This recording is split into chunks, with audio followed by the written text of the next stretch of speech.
In a quiet coastal city, a team deploys autonomous cameras, gliding along shore and rooftops, recording nightlife without a crew.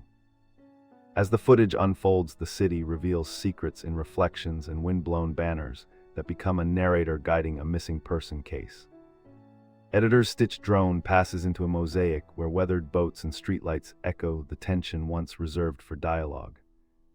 Audiences feel the mood shift not through dialogue, but through light timing and the drone cadence which hints at motive. When the case closes, the city remains the protagonist, translating every strand of evidence into a living urban score.